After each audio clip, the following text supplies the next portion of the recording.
C'est arrivé aujourd'hui en France, la fille d'un dirigeant d'une société de crypto-monnaie, accompagnée de son enfant de 2 ans, a échappé de peu à une tentative d'enlèvement ce matin en plein Paris. En pleine journée d'ailleurs.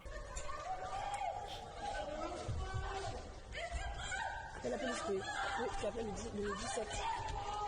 Le 17, Chloé. Waouh, oh. Il le tape avec quoi là?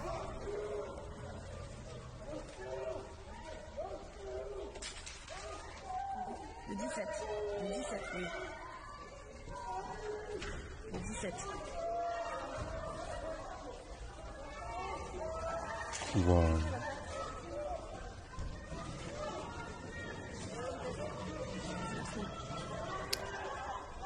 Mais attends, il est en sang là. Putain.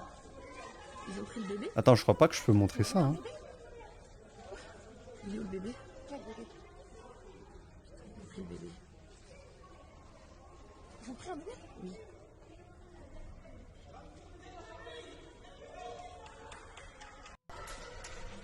Oh waouh, ok. Bon déjà, heureusement que le mec est intervenu avec sa bonbonne. Il y a également le type ici là qui a ouvert la porte et qui est rentré. Bon, non-assistance à personne en danger. Après voilà, il y a quand même un truc que je veux souligner, c'est que tout le monde sur internet est un Che Guevara évidemment. Et puis la situation, la vraie, arrive dans le métro et personne n'agit. Donc voilà. Ouais, personne fait rien. Ouais, bien sûr. Hein. C'est vrai que c'est vraiment choquant de voir ça, que ça arrive en pleine journée. En plus, je crois que c'était ce matin. Ouais, ce matin en plein Paris. Elle a été postée à midi. C'est vrai que c'est quand même choquant de voir que quelque chose comme ça arrive dans notre pays à nous, en France, hein, l'un des pays les plus développés du monde. Mais oui, personne porte ses couilles parce qu'un couteau peut sortir à tout moment. Ouais, bien sûr. Et en plus de ça aussi, voilà. Enfin, bon, après voilà, comme d'habitude, les réseaux sociaux vont blâmer les gens, etc. Et dans un certain sens, bah, c'est totalement compréhensible et vrai aussi. Après, d'une autre façon, voilà, il faut quand même voir la plupart des gens, ils auraient été là, ça parle sur internet, ça fait les Che Guevara, mais en vérité, ils auraient fait comme le type ici, c'est-à-dire retourner dans l'appartement, quoi. Après, voilà, franchement, heureusement que le mec est intervenu, voilà, avec sa bonbonne. Apparemment, j'ai entendu que, comme quoi, le gamin a été enlevé, ça, je suis pas sûr. Voilà, c'est la personne de la vidéo qui disait ça. Pas sûr que c'est arrivé, mais